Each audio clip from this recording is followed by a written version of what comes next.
কোরআন হচ্ছে মানবতার জন্য মুকাম্মাল নিজামে হায়াত। Quran is the complete code of life, পরিপূর্ণ একটি জীবন বিধান। সেই কোরআনুল কারীম থেকে আমি আপনাদের সামনে কোরআনুল কারীমের 114 খানা সূরার মধ্যে সিরিয়াল নাম্বারে 95 নম্বর সূরা, সূরা আত-তিন, এই 3 থেকে তেলাওয়াত করেছি। সূরা আত-তিনের ভিতরে আল্লাহ পাক 8টি আয়াত দিয়েছেন, রুকু দিয়েছেন 1টি। আমি আপনাদের সামনে 4 নম্বর আয়াতে কারিমা আমি তেলাওয়াত করেছি। খুব মনোযোগ দিলে এই আয়াতে কারিমার থেকে কিছু আলোচনা শুনলে বুঝ আসবে। বুঝ এবং হুশ নিয়ে আমরা বাড়িতে যেতে পারবো ইনশাআল্লাহ। শর্ত হচ্ছে খুব মনোযোগ দিতে হবে। আসুন আর কথা না বলে দেখি আল্লাহ পাক এই কোরআনুল কারীমের সূরা আত-তিনের 4 নম্বর আয়াতে আল্লাহ পাক কি বলেছেন। এই সূরাটি মক্কায় নাজিল হলো। আল্লাহ পাক বললেন, লাকাদ খলাকনাল ইনসানা ফি আহসানি তাকওয়িম, অবশ্যই নিশ্চয়ই বেশক আমি এই পৃথিবীর মানুষকে সুন্দর আকৃতি দিয়ে, সুন্দর চেহারা দিয়ে সৃষ্টি করেছি।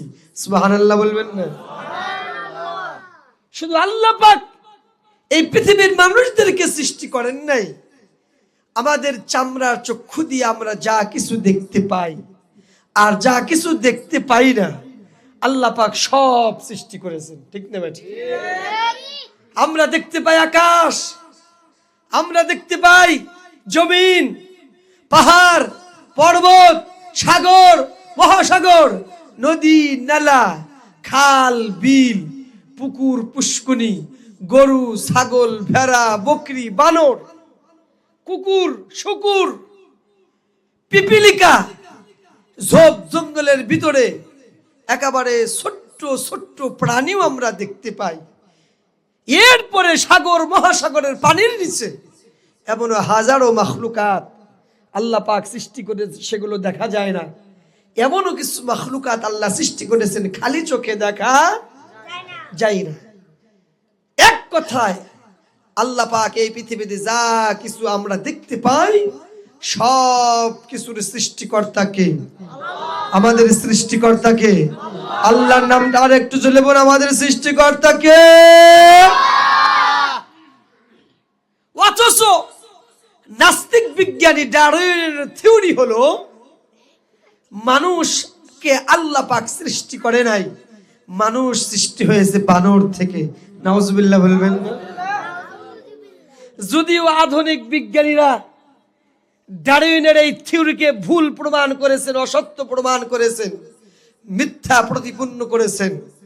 তার কারণ বর্তমান যুগের বিজ্ঞানীরা গবেষণা করে দেখতে পেরেছে ডারউইনের এই মতবাদটা ভুল। এই জন্য আল্লাহ পাক মানুষের ব্রেনের ভিতরে, মস্তিষ্কের ভিতরে এমন কিছু উপাদান, এলিমেন্ট আল্লাহ পাক দিয়েছে, এমন কিছু জিনিস আল্লাহ পাক দিয়েছে, সেই উপাদানের সাহায্যে এই পৃথিবীর মানুষ সুন্দর সাবলীল ভাষায় সুন্দরভাবে কথা বলতে পারে।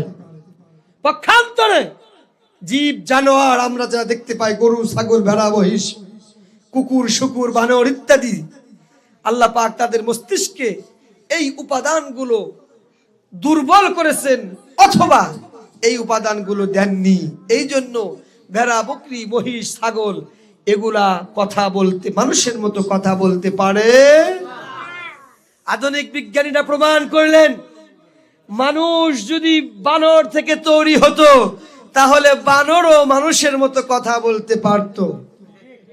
ও সিরাজগঞ্জের ইনায়েতপুর খোকসাবাড়ির মানুষেরা তোমরা শুনে নাও, আল্লাহ পাক ডাক দিয়ে বলেন, এই পৃথিবীতে তোমাদের কেমন একটা সময় ছিল, তোমাদের উল্লেখযোগ্য কিছুই ছিল না। আল্লাহ পাক কোরআনুল কারীমে সূরা, আল্লাহ পাক 29 নম্বর পারা শেষের দিকে একটা সূরা আছে, সূরা আদ-দাহার। সূরা আদ-দাহারে আল্লাহ পাক জানিয়ে দিয়েছেন, হাল আতা আলাল ইনসানি হিনুম মিনাদ দাহরি লাম ইয়াকুন শাইআম মাযকুরা।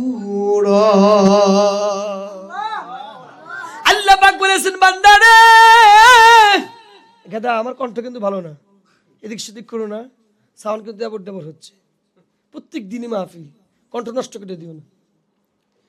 আল্লাহ পাক ডাক দিয়ে বলে পৃথিবীর মানুষ, হালাতা আলাল ইনসান, হাল শব্দের অর্থ ইন্টারোগেটিভ সেন্টেন্স, এটা হাল দ্বারা আল্লাহ পাক ইন্টারোগেটিভ করেছেন, প্রশ্নবোধক করেছেন।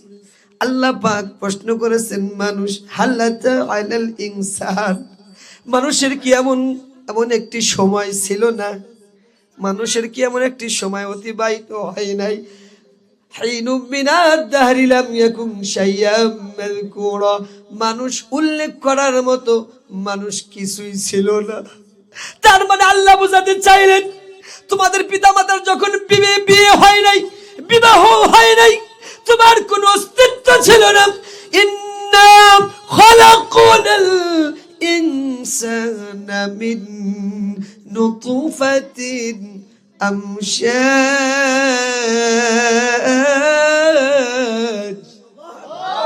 আল্লাহ পাক ডাক দিয়ে বলেন, বান্দারা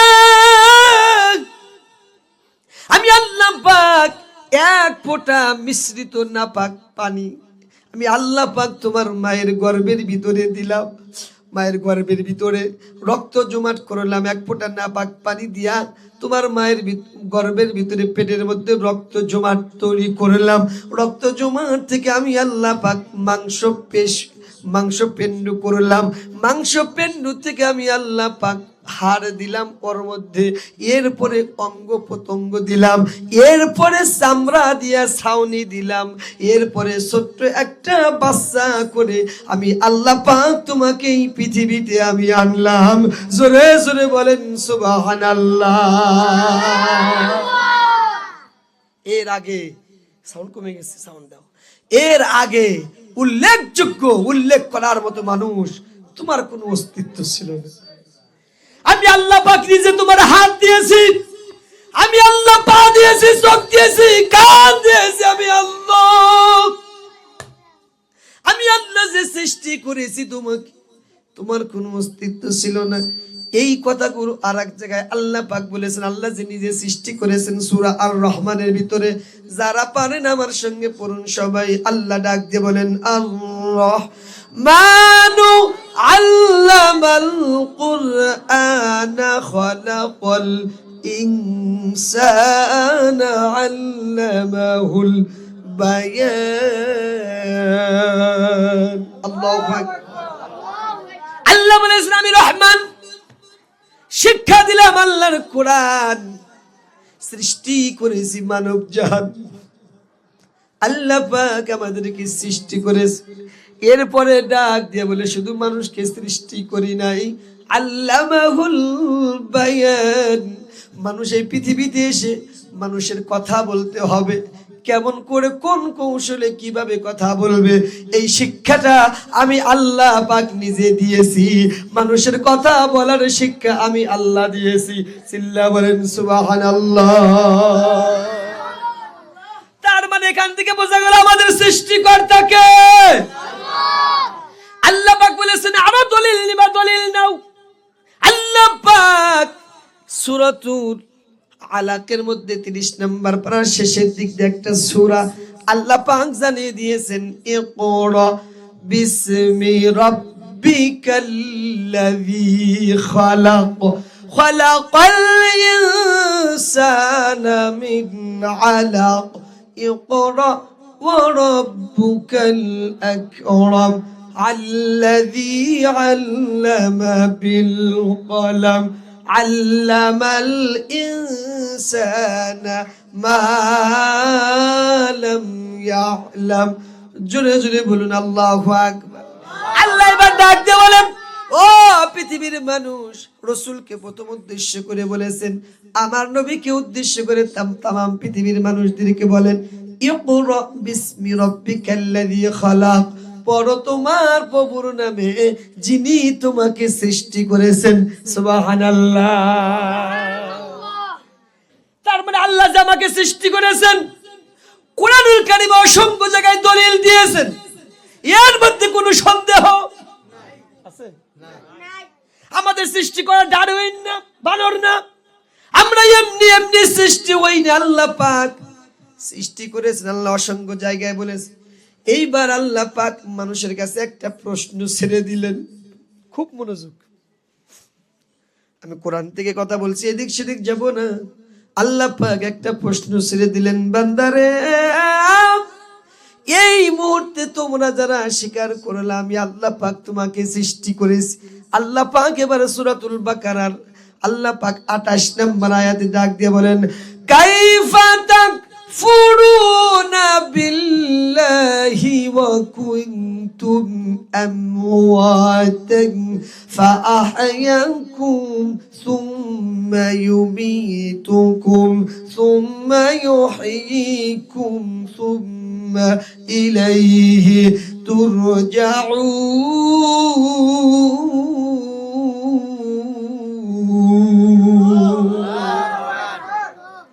খুব মনোযোগ, আল্লাহ পাক ডাক দিয়ে বলে, কাইফা তাকফুরুনা বিল্লাহ, ও বান্দা তখন তোমরা শুনলাম আমি আল্লাহ তোমাদেরকে সৃষ্টি করেছি। এবার আল্লাহ পাক কাইফা দ্বারা প্রশ্ন করলেন। আল্লাহ ডাক দিয়ে বলেন, কাইফা তাকফুরুনা বিল্লাহ, ও আল্লাহ এবার তোমরা, ও বান্দা এবার তোমরা শোনো, কিভাবে কেমন করে সেই আমি আল্লাহকে তোমরা অস্বীকার করো, কেমন করে কিভাবে তুমি ওই আল্লাহর বিরোধিতা করো, ওই আল্লাহর নাফরমানি করো, ওই আল্লাহর বিরুদ্ধে তুমি স্লোগান দাও। ও বান্দা শোনো, ওয়া কুনতুম আমওয়াতান, এই পৃথিবীতে তোমরা ছিলে না, তোমরা ছিলে মৃত। আমওয়াতান মউত, আমওয়াতান তোমরা ছিলে মৃত।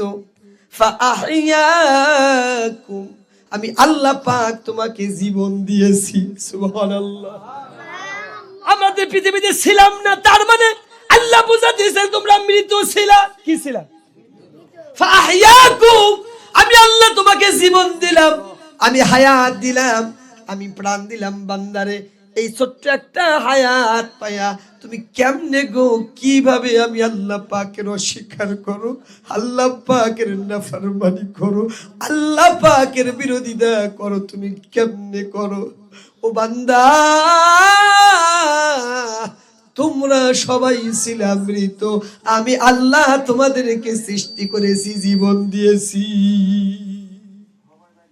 এই পৃথিবীর মানুষ কেমন করে, কোন অধিকারে, কোন ক্ষমতার বলে, কোন সাহসে আমি আল্লাহ পাকের বিরুদ্ধে স্লোগান দাও, আমি আল্লাহ পাকের বিরোধিতা করো, আমি আল্লাহ পাককে অস্বীকার করো, কোন সাহসে, কোন অধিকারে?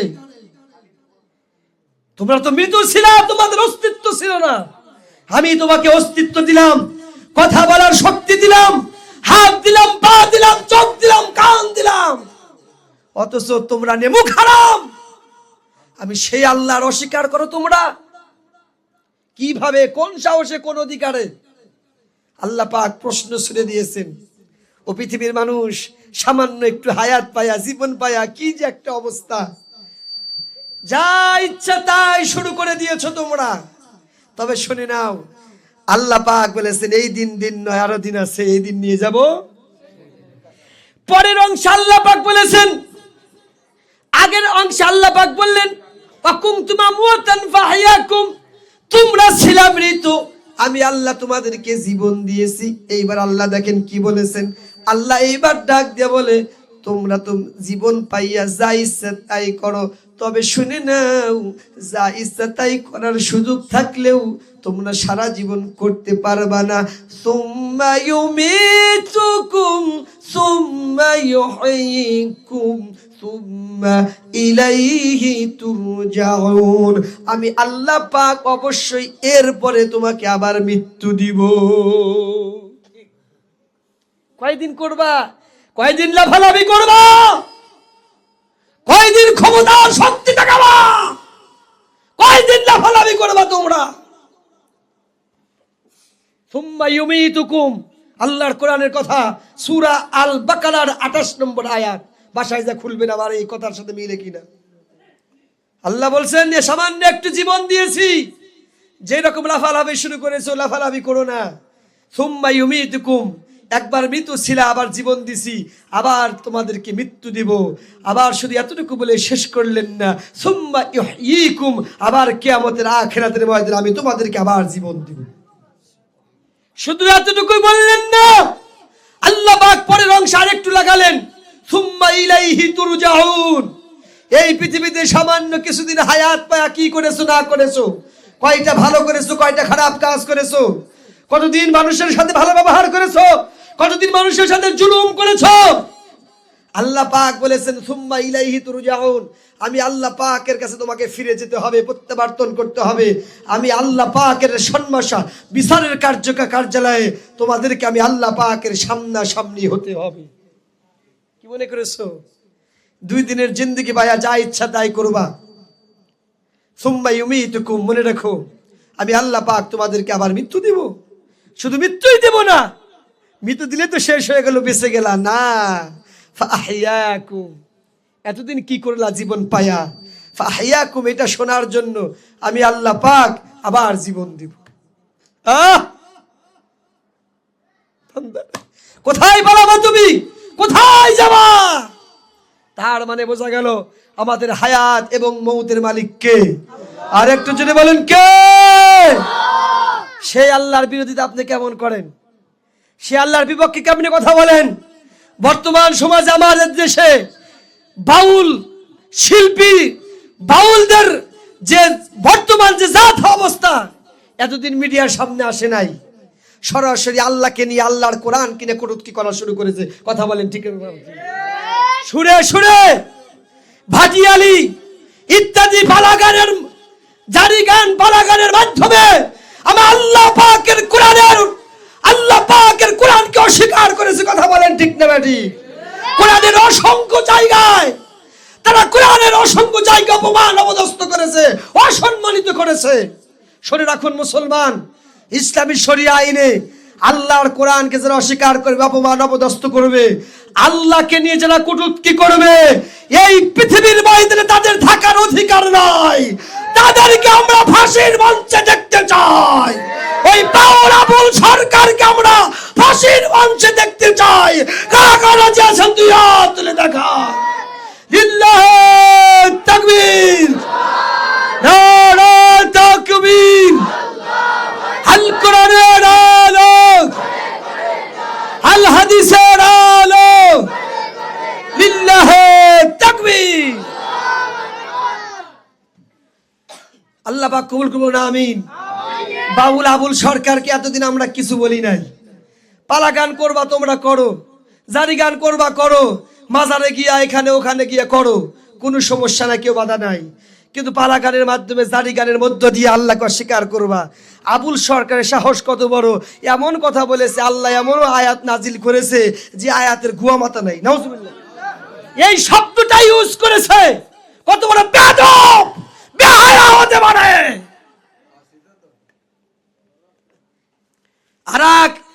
আরাক আবার বয়াতি দেখলাম, আবার বাউল আর একজন বলছে যে কুল আউযু বিরাব্বিন নাস, মালিকিন নাস, ইলাহিন নাস। এর অর্থ নাকি আল্লাহ নাচতে বলছে খালি। আল্লাহ কোরআনে বারবার খালি নাচতে বলছে। নাউজুবিল্লাহ কর। অথচ নাচ শব্দের অর্থ মানুষ।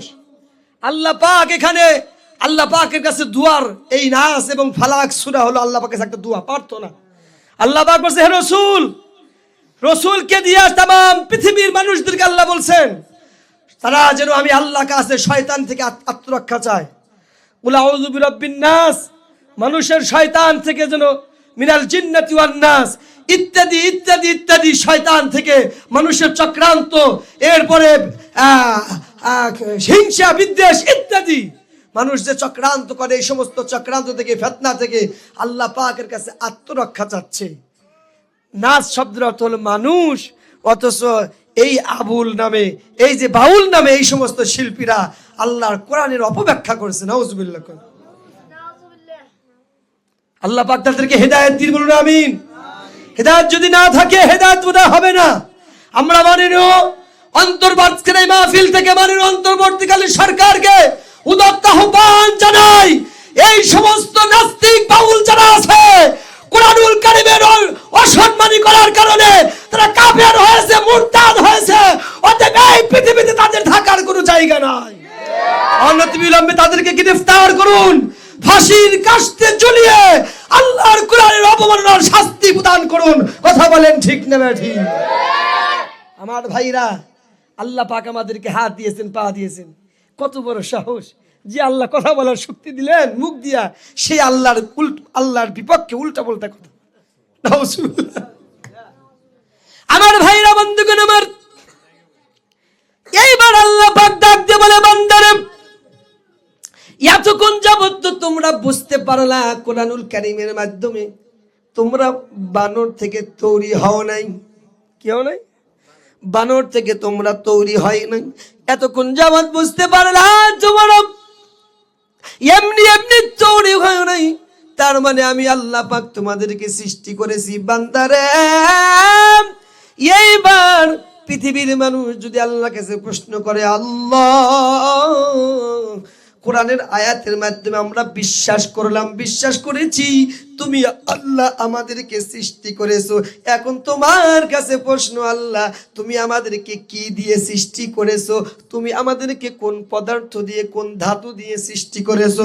তুমি কি আমাদেরকে লোহা দিয়ে তৈরি করেছো, না তামা দিয়ে তৈরি করেছো, না কি দিয়ে তৈরি করেছো?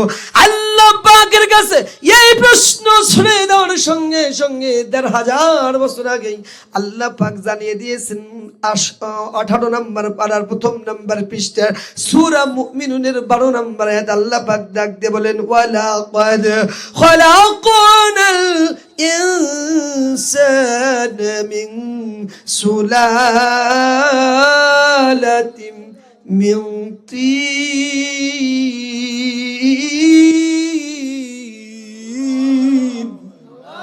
আল্লাহ পাক ডাকতে বলে, বান্দারা তোমরা প্রশ্ন করেছো, জানতে চাও আমি আল্লাহ পাক তোমাদেরকে কি দিয়ে সৃষ্টি করেছি। আল্লাহ পাক ডাক দিয়ে বলেন, আমি তোমাদেরকে পৃথিবীতে একেবারে খটখটে মাটি দ্বারা, আমি আল্লাহ পাক আটালো মাটি দ্বারা তোমাদেরকে সৃষ্টি করেছি। জোরে বলেন সুবহানাল্লাহ। এইবার আসুন আল্লাহ পাকের সৃষ্টি করার রহস্যটা কি? আল্লাহ পাক কেন সৃষ্টি করেছেন তার বান্দাদেরকে? এইবার হলো আসল প্রশ্ন। এতক্ষণ তো শুনলাম আল্লাহ পাক সৃষ্টি করেছেন, কিন্তু আল্লাহ পাক কেন সৃষ্টি করলেন? হ্যাঁ, আমরা জানলাম আসমান সৃষ্টি করেছেন আল্লাহ, জমিনও সৃষ্টি করেছেন আল্লাহ। তাহলে এক কথায় যদি বলি, আসমান কার? বলবেন আল্লাহর। পাহাড় কার? এটা উত্তর দিবেন আল্লাহর। জমিন কার? এটা উত্তর দিবেন আল্লাহর। প্রশ্ন যদি করি, এটাই উত্তর আসবে, আমরা কার? আপনি বলবেন আল্লাহর। এইবার আপনার উত্তরের মাধ্যমে আল্লাহ পাক জানিয়ে দিয়েছেন, যেহেতু সব কিছু আমার, এইবার তোমরা শুনে নাও, আলা লাহুল খালকু ওয়াল আমরু। এইবার শোনো, সৃষ্টি যার, হুকুম চলবে তার, সৃষ্টি যার, আইন চলবে তার, সৃষ্টি যার, গোলামি হবে তার, সৃষ্টি যার, ইবাদত হবে তার, সৃষ্টি যার, দাসত্ব হবে তার। কথা বলেন। অথচ আমাদের বাংলাদেশ, সেটা পৃথিবীতে অসংখ্য জায়গা সহ আমাদের বাংলাদেশের কথা বলি, যেহেতু আমরা বাঙালি, বলুন তো আমাদের দেশটা কার আইন দিয়ে চলে? অথচ বাংলাদেশে 95% মুসলমানের দেশে। এই দেশে এত পরিমাণ মুসলমান থাকা সত্ত্বেও মুসলমানদের ধর্মগ্রন্থ আল্লাহর আইন দিয়া এই দেশ স্বাধীনতার 54 বছরেও এ পর্যন্ত বাংলাদেশ চলে না। ভুল বললাম? আমরা সারাই ডাইরনের আইন দিয়া, লেনিনের আইন দিয়া, কালমাসের আইন দিয়া, কথা বলেন। অথচ আল্লাহ বললেন সৃষ্টি যার, হুকুম চলবে তার। ফর এক্সাম্পল, একটা উদাহরণ দিলে বুঝতে পারবেন। বলুন তো, নিজেদের যদি পুষ্করণী থাকে, পুকুর থাকে, ওই পুকুরের ভিতরে যদি মাছ ছাড়েন, বলেন তো দেখি, পুকুর যার, মাছ তার। বলবেন পুকুর যার, মাছ তার। জমি যার, ফসল তার। আপনার জমিতে কেউ যদি ফসল কাটতে যায়, আপনি কি মেনে নিবেন? মেনে নিবেন না। চোর চোর চোর বলে তাকে পেটন দিবেন, ধরবেন, পুলিশে দিবেন, থানায় দিবেন। কথা বলেন ঠিক না ঠিক? আপনার পুকুরে যদি রাতের বেলায় অথবা দিনের বেলায় যে কোনো সময় যদি কেউ মাছ ধরতে যায়, বলুন তো অ্যাকশন শুরু হবে কি হবে না? তার মানে বোঝা গেল পুকুর যার, মাছ তার, জমি যার, ফসল তার, স্ত্রী যার, অধিকারও তার। আপনার স্ত্রী যদি অন্য কেউ ভোগ করতে চাই দিবেন নাকি? হ্যাঁ, মার একটাও মাটিতে পড়বেন। কথা বলেন, কথা বলেন, কথা বলেন। কোন স্ত্রীর দিকে যদি চোখ তুলে তাকায়, তাই স্বামী সহ্য করতে পারে না। কথা বলেন ঠিক না বেটি? আমার মা বোনরা যদি একটু অন্য নাম্বারে যদি একটু কথা বলে, তারপরেও স্বামীরা সন্দেহ করে বসে। কথা বলেন ঠিক না বেটি?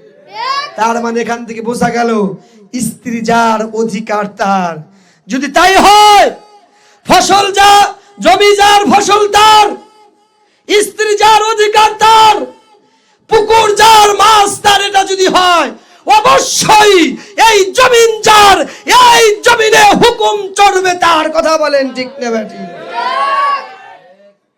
এই জমিন কার? তাহলে হুকুম চলবে কার?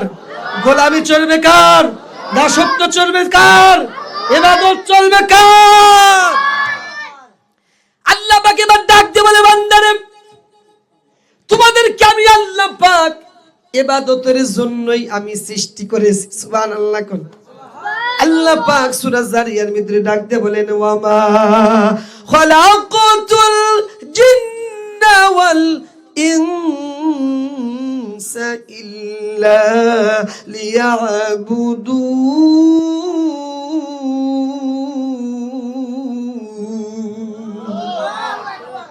আল্লাহ বলে, বান্দারা এই পৃথিবীতে জিন আর মানুষকে আমি আল্লাহ পাক আমার গোলামির জন্য, আমার দাসত্বের জন্য, আমার ইবাদতের জন্য আমি আল্লাহ সৃষ্টি করেছি। সুবহানাল্লাহ। আল্লাহ পাক এবার মানুষদেরকে ডাক দিয়ে বলছে, এদিক তাকান। আল্লাহ পাক সূরা বাকারার 21 নম্বর আয়াত আল্লাহ পাক মানুষদেরকে ডাক দিয়ে বলছে। এই আয়াতে আল্লাহ পাক শুধু মুসলমানদের কথা বলেন নাই, এই আয়াতে আল্লাহ পাক শুধু মুমিনদের কথা বলেন নাই, আল্লাহ পাক এই আয়াতে সবার উদ্দেশ্য করে বলছেন, ইয়া আইয়ুহান নাসু উবুদু রাব্বাকুম আল্লাযী খালাকাকুম ওয়াল্লাযীনা মিন ক্বাবলিকুম লাআল্লাকুম তাত্তাকুন।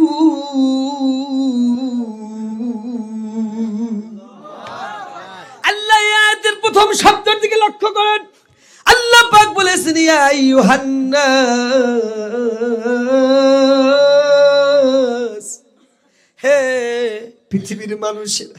আল্লাহ পাক প্রত্যেক মানুষকে উদ্দেশ্য করে ডাক দিয়ে বলেন, উবুদু, তোমরা গোলামি করো, তোমরা ইবাদত করো, তোমরা দাসত্ব করো, তোমরা উপাসনা করো।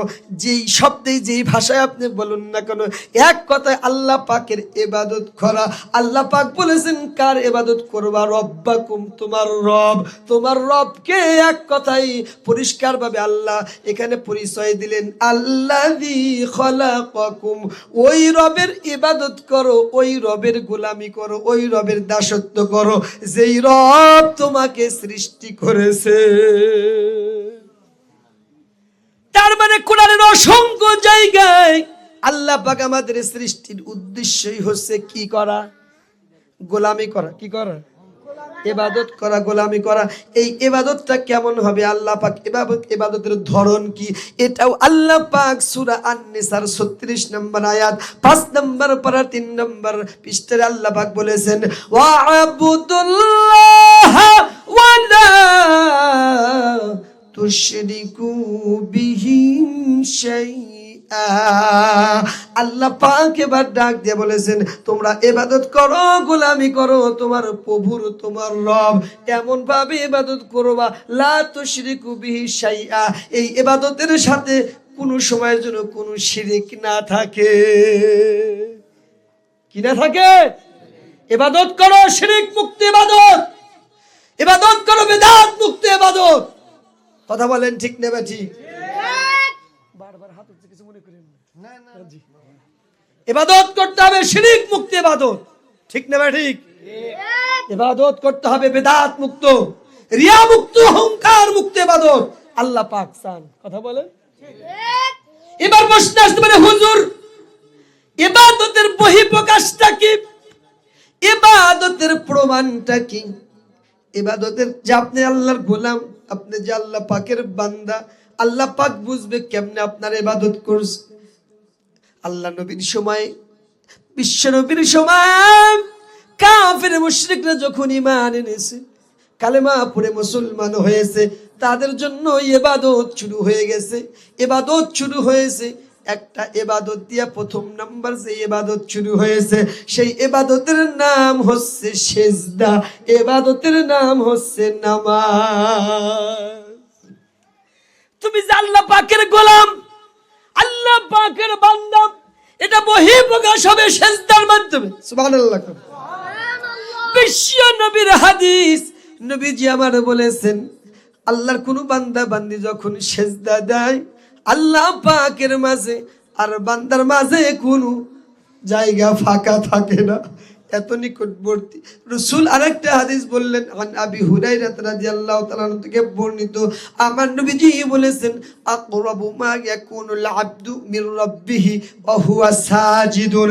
আল্লাহর বান্দা বান্দিরা আল্লাহ তাআলার নিকটবর্তী তোমরা যদি হতে চাও, একেবারে বান্দা আল্লাহর নিকটবর্তী হয় তখন ওয়া হুয়া সাজিদ, বান্দা যখন সিজদায় পড়ে যায়। আমরা সিজদা দেই কাকে? আল্লাহর কুদরতি পায়ে সিজদা দেই। কাকে সিজদা দেই? আল্লাহ।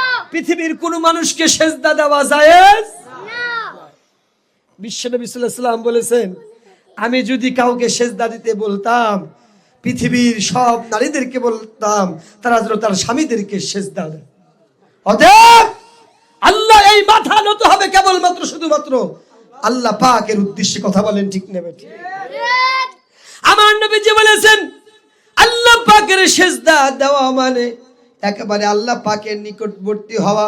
খুব কান লাগান, এই কথাটা বাদ পড়লে কিন্তু একেবারে সর্বনাশ। আল্লাহ পাকের যে বান্দা গোলামি, আপনি সিজদার মাধ্যমে কেমন প্রমাণ দেন? আপনি সিজদা দেন হলো নাক আর কপাল দিয়া। কি দিয়া?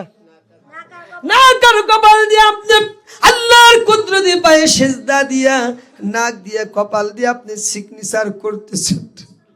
5 ওয়াক্ত নামাজে অসংখ্যবার সিজদা দিয়া আল্লাহকে বুঝাতে চাইলেন, আল্লাহ আমি তোমার বান্দা, আমি তোমার গোলাম, আমি তোমার চাকর, তুমি আমার রব। আমি নাক দিয়ে আর কপাল দিয়া সিগনেচার করে গেলাম তোমার পায়ের নিচে, আমি স্বীকৃতি দিলাম তুমি আমার রব, তুমি আমার আল্লাহ, আমি তোমার গোলাম, আমি তোমার বান্দা। আমি সিজদার মাধ্যমে নাক দিয়া কপাল দিয়া এটা সিগনেচার করে গেলাম।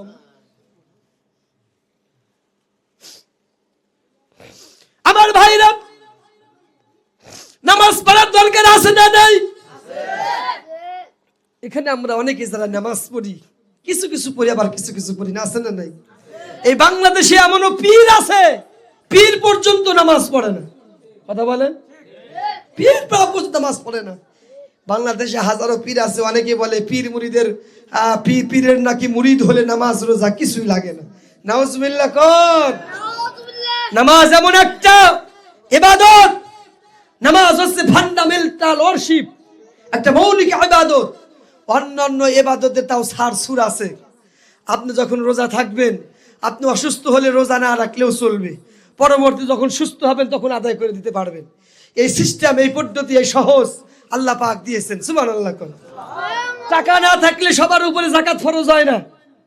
যার টাকা নাই ইবাদত তার ফরজ না, যার টাকা আছে তার উপর ফরজ।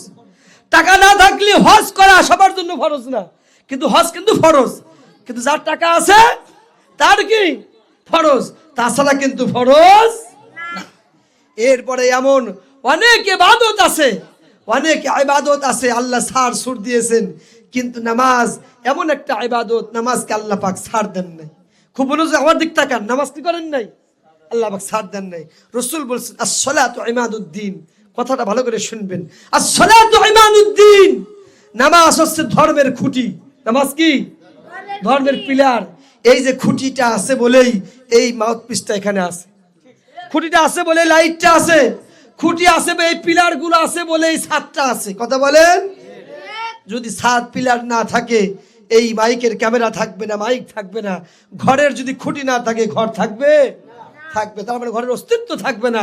রাসূল বলেছেন, মান আকামাহা ফাকাদ আকামাদ-দ্বীন, যারা নামাজ পড়লো তাদের ধর্মের খুঁটিকে তারা কি প্রতিষ্ঠিত করলো, স্থায়ী রাখলো, জীবিত রাখলো। ওমানা তারাকাহা ফাকাদ হাদামাদ-দ্বীন, যারা নামাজকে ছেড়ে দিল, তাদের ধর্মের খুঁটিকে ধ্বংস করলো, তাদের ধর্মকে কি করলো? ধ্বংস করলো। আর যারা নামাজ পড়লো তারা ধর্মকে ঠিক রাখলো। তার মানে আল্লাহ রাসূল বলেছেন, লা সলা লা ঈমানা লিমান লা সলাতা লাহু, যার নামাজ নাই তার ঈমান নাই। কি নাই? শুধু তাই নয়, কিয়ামতের দিন যতগুলো ইবাদত আছে প্রত্যেকটা ইবাদত আল্লাহ সারিবদ্ধ করবেন হিসাব নিকাশ নেওয়ার জন্য, বিচার করার জন্য। সর্বপ্রথম 1 2 3 4 5 6 এরকম সারি করবেন, নাম্বার দিবেন, সিরিয়াল নাম্বার। এক একটা পরে এইটার বিচার হবে, এইটার বিচার হবে, এটার হিসাব হবে। এই সিরিয়াল নাম্বার রাসূল বলেছেন, আউয়ালু মা ইউহাসাবু বিহিল আবদু ইয়াউমাল কিয়ামাতিস সালাহ। আল্লাহ পাক সিরিয়াল নাম্বার করতে গিয়া নামাজের হিসাবটা রাখবেন একেবারে প্রথম সারিতে। সুবহানাল্লাহ। রাসূল বলেছেন, কারো যদি নামাজের হিসাবটা সহজ হয়, আল্লাহ পাক পিছনের অন্যান্য হিসাব সহজ করে দিবেন। নামাজ পড়া দরকার আছে না? কাউকে যদি প্রশ্ন করা হয়, ভাই আপনি নামাজ পড়েন না কেন? বলে, হুজুর আমরা কৃষি কর্ম করে খাই, সারাদিন কৃষি কাজ করি হুজুর, নামাজ পড়ার সময় পাই না। এরকম আমাদের দেশে মানুষ আছে না নাই? কাউকে যদি প্রশ্ন করা হয়, আপনি নামাজ পড়েন না কেন? হুজুর আমি ব্যবসা করি, সারাদিন দোকানদারি করি, এই করি সেই করি, ঝামেলা হয়, এটা হয় ওটা হয়, অনেক কিছু হয়, নামাজ করার কোনো সুযোগ পাই না। আর একজনকে যদি প্রশ্ন করেন, হুজুর আমি গরিব মানুষ, সারাদিন কাজকর্ম করে খাই, ভ্যান চালাই, রিক্সা চালাই, এটা করি ওটা করি সেটা করি, হুজুর আমি নামাজ পড়ার সুযোগ পাই না। এই অজুহাত যারা দেন, আপনি একটু ইতিহাসের দিকে তাকান, আল্লাহ নবীর সাহাবীদের দিকে একটু তাকান, একটু শিক্ষা গ্রহণ করুন।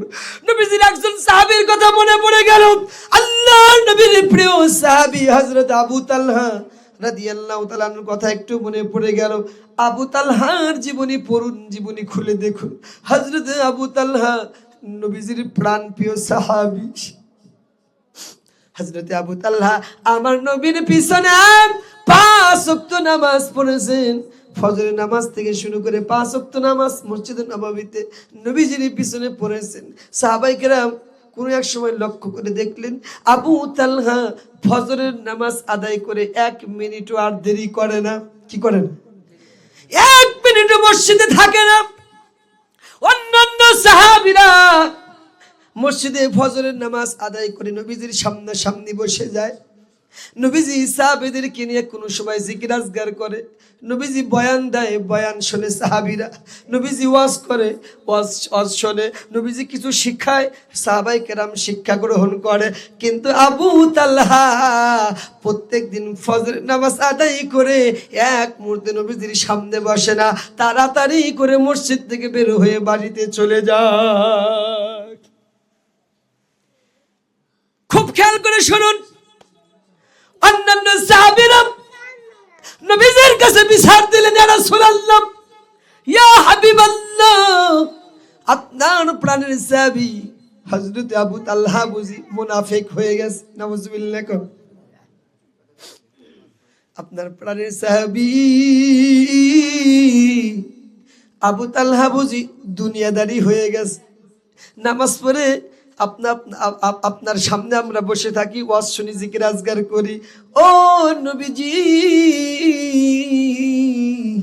আপনার সাহাবী আবু তালহা নামাজ পড়ে 1 মুহূর্ত আপনার সামনে বসে না, তাড়াতাড়ি করে বের হয়ে যায়। আবু তালহা না জানি দুনিয়াদারি হয়ে গেছে, দুনিয়ার কাজে ব্যস্ত হয়ে গেছে, অথবা সাহাবী মুনাফিক হয়ে গেছে। আমার ভাইরা নবীজির কাছে অভিযোগ দিলেন, নবীজির কাছে বিচার দিলেন। আমার নবীজি সাহাবাদেরকে ডাক দিয়ে বললেন, ও আমার সাহাবীরা, ঠিক আছে, আগামীকাল যখন আবু তালহা মসজিদে আসবে নামাজ পড়ার জন্য ফজরের, তোমরা আবু তালহাকে আমার সামনে বসতে বলো, আমার সাথে যেন দেখা করে আবু তালহা। এই সংবাদটা তুমি আবু তালহাকে দিও। আমার ভাইরা পরের দিন একেবারে সংক্ষেপে বলছে, অনেক লম্বা চলা কথা। আমার ভাইরা রে, পরের দিন আবু তালহা ফজরের নামাজের যখন আজান হয়ে গেল, এক মুহূর্তে আর বাড়িতে দেরি করলেন না, দ্রুত মসজিদে এসে হাজিরা দিলেন। সুন্নত পরে ফজরের সুন্নত পরে ফরজ নামাজের জন্য বসে আছেন, অপেক্ষা করতেছেন। ইন দি মিন টাইম হঠাৎ করে দুই একজন সাহাবী এসে হাজির হয়ে যায় আবু তালহার নিকট। ও আবু তালহা, ফজরের নামাজ পড়ে নবীজি তোমার সাথে সাক্ষাৎ করবে, কথা বলবে, তোমাকে বাড়ি যেতে নিষেধ করেছে, তুমি নবীজির সামনে বসে যেও। সাহাবায়ে কেরাম কথা বলার সঙ্গে সঙ্গে কিছুক্ষণ পরে নবীজি আসলেন, নামাজ শুরু করে দিলেন।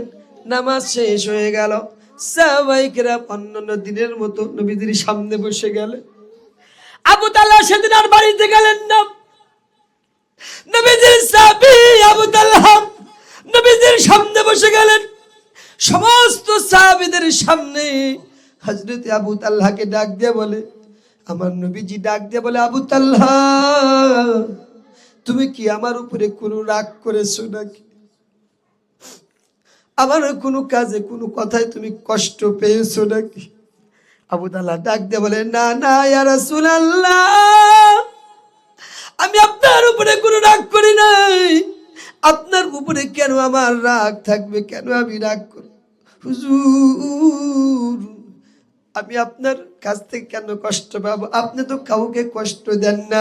আল্লাহ তো আপনাকে বানাইছে, ওয়ামা আরসালনাকা ইল্লা রাহমাতাল লিল আলামিন।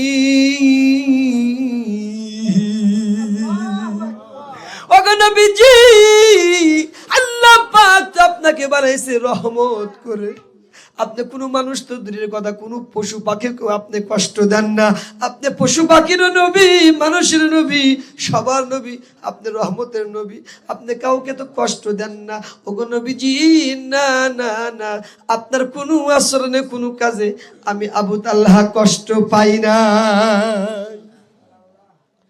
আল্লাহ নবী হযরত নবীজির সাহাবী আবু তালহা রাদিয়াল্লাহু তাআলা কে ডাক দিয়ে বলে, ওগো আবু তালহা, যদি তাই হয়, আমার উপরে যদি কোনো রাগ না করে থাকো, আমি যদি তোমাকে কষ্ট না দিয়ে থাকি, তুমি যদি কষ্ট না পেয়ে থাকো, ওগো আবু তালহা রে, প্রত্যেক দিন ফজরের নামাজ আদায় করে অন্যান্য সাহাবীরা আমার সামনে বসে যায় আমার ওয়াজ শোনার জন্য, বয়ান শোনার জন্য, আমার সাথে জিকির আজকার করার জন্য বসে যায়। ওগো সাহাবী আবু তালহা, তুমি নাকি ফজরের নামাজ আদায় করে আমার সামনে বসো, কেন গো? তাড়াতাড়ি করে তুমি বের হয়ে যাও, কেন তুমি বসো না? জানতে চাই।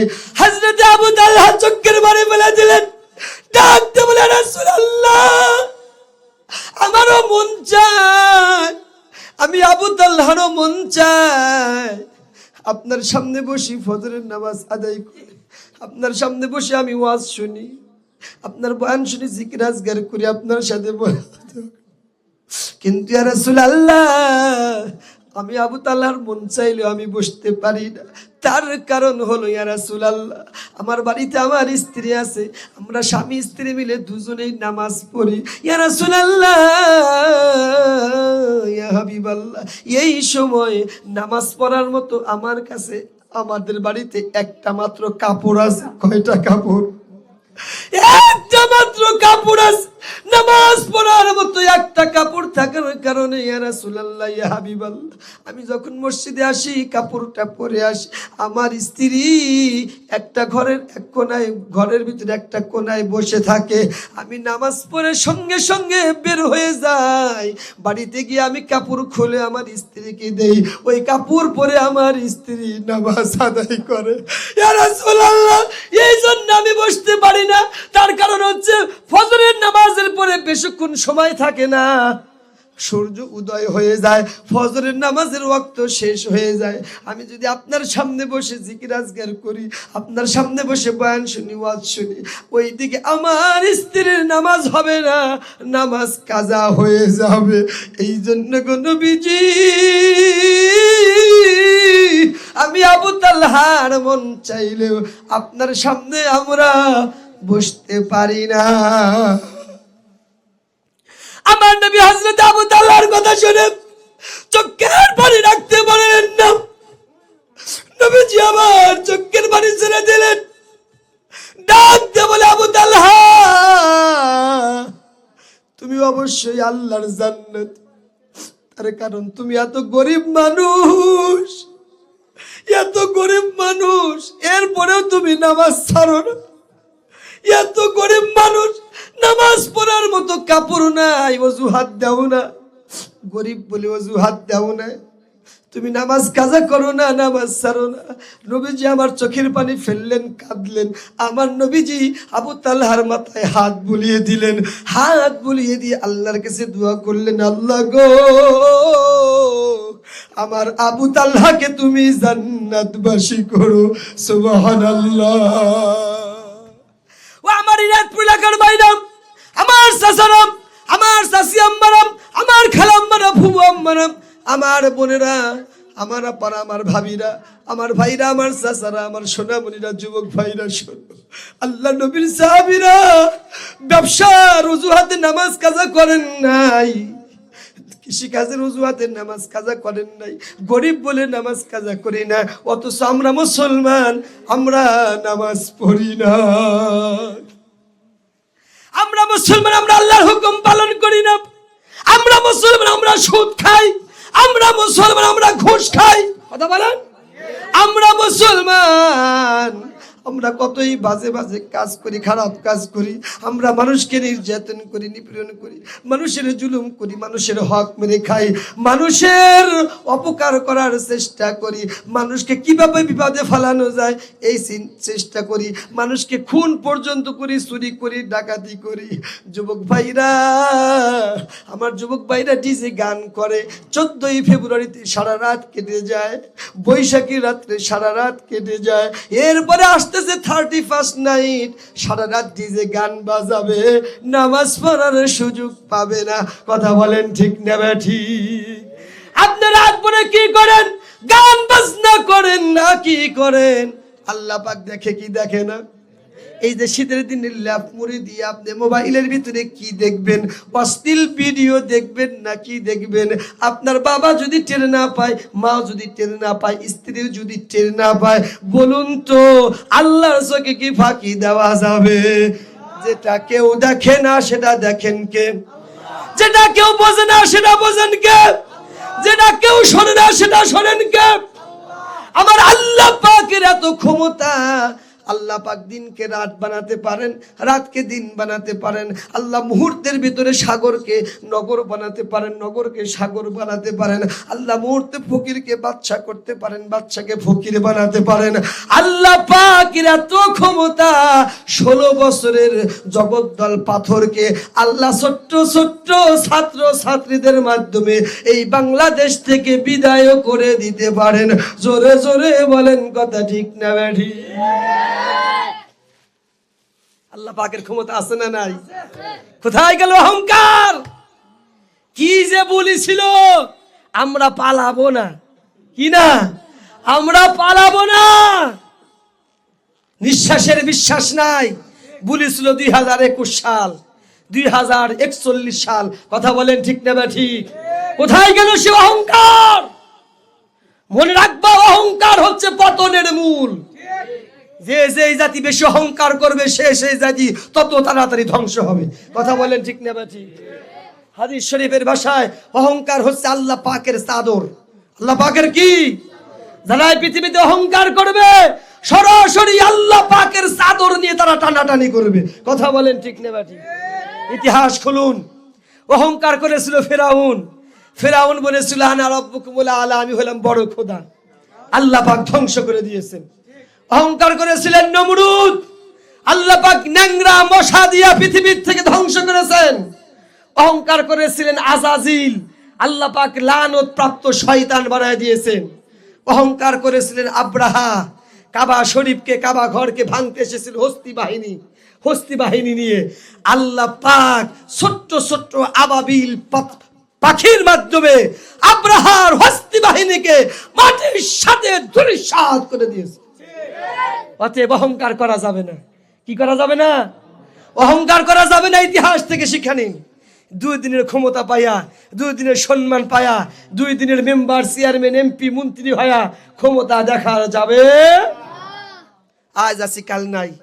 আজকেও হাজারো, বাংলাদেশের হাজারো জায়গায় আমাদের বর্তমান আমাদের যে বিরোধী দল, আমাদের যে এতদিন বিরোধী দল ছিল, বর্তমান যে প্রধান দল জাতীয়তাবাদী বিএনপি দলের সম্মানিত চেয়ারপারসন ম্যাডাম বেগম খালেদা জিয়া 3 সফল প্রধান মন্ত্রী ছিলেন, আর আজকে আইসিইউর ভিতরে আছেন।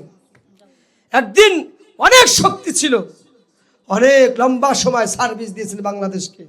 আমি চাচার সাথে কথা বলতে গিয়ে বলেছি, অনেকের নামে ব্যক্তিগতভাবে অনেকের দোষ গুণ ইত্যাদি থাকে, গুণের চাইতে দোষই বেশি থাকে, সেটা প্রকাশ হয়। এই ম্যাডামের অনেকটা ব্যক্তিত্ব, অনেক দোষ গুণ মানুষ অনেক প্রকাশ করার মতো দোষ গুণ এরকম তার নাই। আল্লাহ পাক হেফাজত করেছিলেন, তার কারণে অসংখ্য আলেম ওলামা তার জন্য দোয়া করছেন। ঠিক না ঠিক? আমরা এই মাহফিল থেকে দোয়া করি, আমাদের প্রাক্তন প্রাইম মিনিস্টারের যদি আল্লাহ পাক হায়াত দিয়ে থাকেন, আল্লাহ পাক তাড়াতাড়ি যেন সুস্থ করে আমাদের মাঝে আবার ফিরে দেন। তার কারণ সামনে নির্বাচন, চেয়ারপারসন অবশ্যই দরকার। তিনি আগামী দিনের ক্ষমতার রাষ্ট্রনায়ক হতে পারেন, সুযোগ যদি আল্লাহ পাক আবার করে দেন।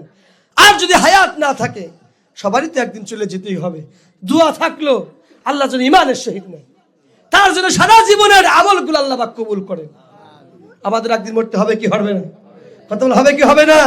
তারে গোলামি করতে হবে কার? নামাজ পড়তে হবে। নামাজ ছাড়া গোলামির স্বীকৃতি আপনি কেমনে দিবেন বলেন? গোলামের স্বীকৃতি কেমনে দিবেন? আমি আগে বলেছি, সেজদার মাধ্যমে আল্লাহ পাকের কাছে সিগনেচার করে দিয়ে আসা।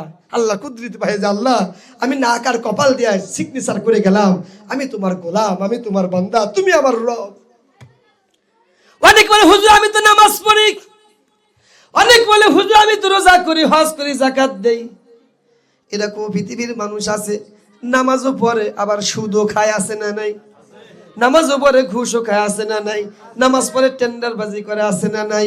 হ্যাঁ, নামাজ পড়ে মানুষের জমিনের আল ঠেলে, ওজনে কম দেয়, খাদ্যে ভেজাল দেয়, আছে না নাই? তার মানে আল্লাহ বুঝাতে চাইলেন, নামাজ আমি যেরকম ফরজ করে দিয়েছি তোমার উপরে, রোজাও যেরকম ফরজ করে দিয়েছি, যাকাতও যেরকম ফরজ করে দিয়েছি, তেমনি ভাবে আমি আল্লাহ পাকের যে আইন ও বিধান দিয়েছি, সংবিধান দিয়েছি, নামাজ পড়া যেরকম ফরজ, নামাজ প্রতিষ্ঠা করাও যেরকম ফরজ। হ্যাঁ, রোজা করা যেরকম ফরজ, যাকাত দেওয়া যেরকম ফরজ, যাকাত প্রতিষ্ঠা করা যেরকম ফরজ, তেমনি ভাবে বান্দা এই পৃথিবীতে বেঁচে থাকার জন্য অসংখ্য আইন ও কানুন বিধান আমি যে আল্লাহ পাক কোরআনে দিলাম, এই আইন পার্লামেন্টে পাশ করা নামাজ রোজার মতোই ফরজ। তাহলে আপনি নামাজ পড়লেন ঠিক, কিন্তু আল্লাহর আইন আপনি প্রতিষ্ঠা করার চেষ্টা করলেন না। আল্লাহ বলেছেন কোরআনুল কারীমের, আল্লাহ পাক সূরা বাকারার ভিতরে বলেছেন, আফাতু মিনুনা বিবাদিল কিতাবি ওয়া তাকফুরুনা বিবাদ ফামা জাযাউ মান ইয়াফআলু যালিকা মিনকুম ইল্লা খিzyun ফিল হায়াতিদ দুনিয়া। খুব মনোযোগ দেন।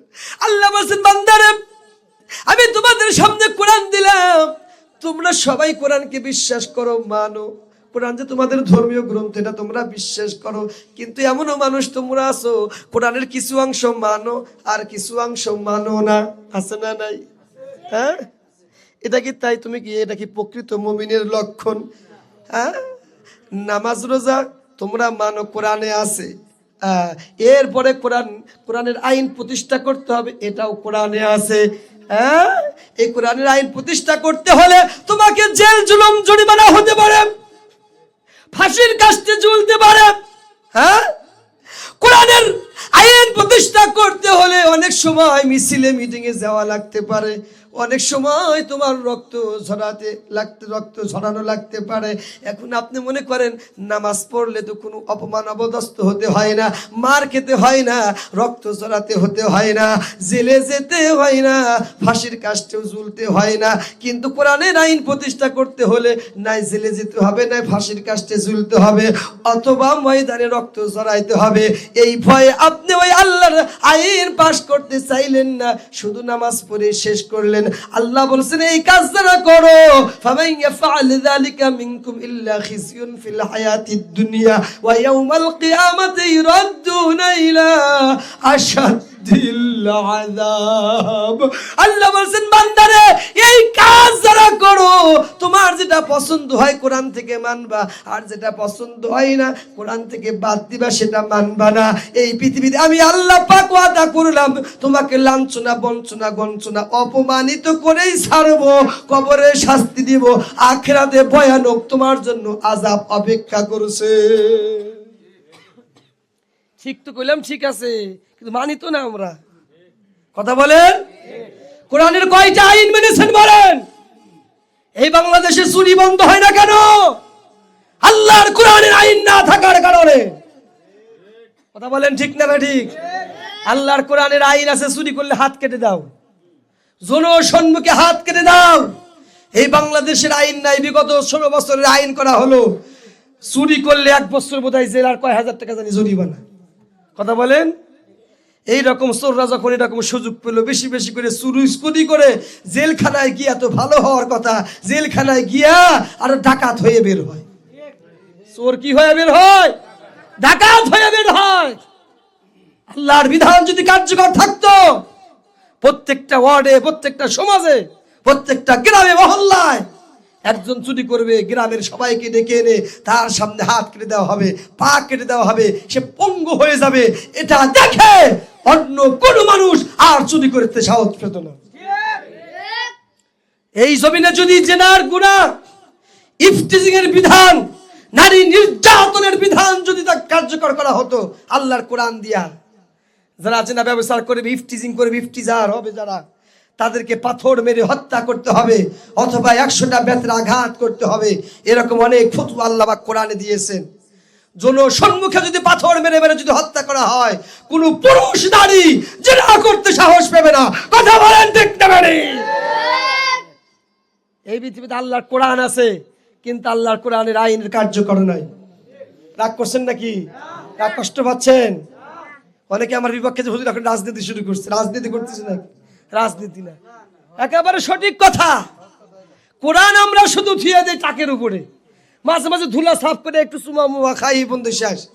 সকালবেলা সূরা ইয়াসিন তেলাওয়াত করি, সূরা ইয়াসিন তেলাওয়াত করার জন্য কোরআন দেয় নাই। তেলাওয়াত করতে হবে, এটা ঠিক আছে, সওয়াব আছে, কিন্তু আল্লাহ তো কোরআনে সূরা ইয়াসিনের ভিতরে অসংখ্য আইন দিয়েছেন। শুধু ওই আইনগুলো পড়ে চুমা খালি হবে না, ওই আইনগুলো সমাজে প্রতিষ্ঠা করতে হবে। ঠিক হলেন এই দুইজন? আপনাদের কাছে ঠিক না নাকি? তার মানে বোঝা গেল, আপনি যদি প্রকৃত মুমিন হতে চান, আল্লাহর এই পৃথিবীর থেকে অপমান অবদস্ত লাঞ্ছিত অপমানের থেকে দূরে রেহাই পেতে চান, আল্লাহর আযাব থেকে রেহাই যেরকম যদি পেতে চান, তাহলে আমি যেরকম নামাজ পড়বো, আমি যেরকম রোজা করব, আমি যেরকম যাকাত দিব, আমি যেরকম পিতা মাতার সাথে ভালো আচরণ করব, আমি যেরকম পাড়া প্রতিবেশীর হক আদায় করব, এতিম মিসকিনের হক আদায় করব, তেমনি ভাবে এই আল্লাহর দ্বীন, কোরআনের দ্বীন আল্লাহর জমিনে কায়েম করার চেষ্টা করব। জান দিয়ে হলে জান দিতে হলে জান দিব, মাল দিতে হলে মালের কুরবানি করব। এরপরে আল্লাহর কোরআনের আইনের পক্ষে থাকব, জিহাদ করব, সংগ্রাম করব। কথা বলেন ঠিক না বেঠিক? আল্লাহ এর জন্য বলেছেন উদখুলু ফিস সিলমি কাফা, তোমরা পরিপূর্ণভাবে কি করো? দাখিল করো। তোমাদের দুটাই মানতে হবে, একদিক মানবা আর একদিক মানবা না, এটা হতে পারে না। তার কারণ আল্লাহ পাক আমাদেরকে সৃষ্টি করেছেন, আমি আগেই বলছি, লাকাদ খালাকনাল ইনসানা ফি আহসানি তাকবীম। এই পৃথিবীতে হাজারো মাখলুকাতের ভিতরে, আমি শেষ করে দিচ্ছি, হাজারো মাখলুকাতের ভিতরে আল্লাহ পাক মানুষদেরকে সুন্দর আকৃতি দিয়েছেন। সুবহানাল্লাহ। শুধু সুন্দর আকৃতি দেন নাই, কান ফালান, আমার দিক তাকান, আর 2-4 মিনিট লাগবে আলোচনা শেষ করতে। আল্লাহ পাক শুধু সুন্দর চেহারাই দেন নাই। আমাদের সামনে যতগুলো মাখলুক দেখতে পাই বলতে পারেন হুজুর আমরা তো কালো মানুষ, আমরা অনেক শ্যামবান, আমাদের সুন্দর না। সুন্দর বলতে আল্লাহ ধলা কালা বুঝাই নাই। আপনার সামনে গরু দেখেন, আপনার সামনে হাঁস মুরগি বেড়া বকরি, এটাও আল্লাহর মাখলুক। পিপিলিকা আল্লাহর মাখলুক। এরপরে যতগুলো মাখলুক দেখতে পান তাদেরকেও দেখেন।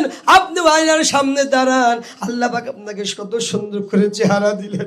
কানের কাছে কান দিলেন, নাকের কাছে নাক দিলেন, চোখের কাছে চোখ দিলেন, আর দাঁতের কাছে দাগ দিলেন, হাতের কাছে হাত দিলেন। একটা অঙ্গ প্রত্যঙ্গ যদি উল্টা পুল্টা হয়, নাক যদি একটু বোসা হয়, তারপরেও কেমন দেখা যায়। আল্লাহ পাক বলেছেন লাকাদ খালাকনাল ইনসানা ফি আহসানি তাকওয়িম। আল্লাহ পাক বলেছেন মানুষকে সুন্দর আকৃতি দিয়া, মানুষকে সুন্দর চেহারা দিয়া, হাতের কাছে হাত, পায়ের কাছে পা, চোখের কাছে চোখ, কানের কাছে কান, নাকের কাছে নাক দিয়ে সুন্দর করে সৃষ্টি করলাম। এবার আল্লাহ পাক ডাক দে বলে বান্দারে শোনো বান্দা, আমি তোমাদের কতটাই গুরুত্ব দিয়ে বানাইছি। আমি শুধু তোমাদের চেহারাই সুন্দর করি নাই, আমি যতই পৃথিবীতে মাখলুক করেছি প্রত্যেকটা মাখলুকার চাইতে তোমাদেরকে আমি আল্লাহ পাক বেশি সম্মানিত করেছি। আল্লাহ পাক সূরা বানী ইসরাঈলের ভিতরে বলেন ওয়ালাকাদ কাররামনা বানি আদম, আমি বনি আদম সন্তানদেরকে সবচাইতে বেশি সম্মানিত করেছি। সুবহানাল্লাহ। প্রশ্ন করতে হুজুর দলিল কোথায়? আল্লাহ যে আমাদেরকে সম্মানিত করেছেন দলিল কোথায়? হ্যাঁ, আমার বাইরে হাদিস শরীফে আসছে এমন কি শুধু মাখলুকাতের চাইতে না, এমন কি নূরের তৈরি ফেরেশতার চাইতেও আল্লাহ পাক বেশি সম্মান করেছেন মানুষ। সুবহানাল্লাহ কোন? আমরা মানুষ নূরের তৈরি ফেরেশতার চাইতে সম্মানিত। আল্লাহু আকবার কোন? এর দলিল কোথায়? দলিল নিয়ে যান। খুব মনোযোগ, তাই ডিস্টার্ব করো না, বসো। খুব মনোযোগ। বিশ্ব নবী যখন মিরাজে গেলেন, আল্লাহ নবী মিরাজে গেলেন, সাথী হলেন হযরতে জিবরাইল।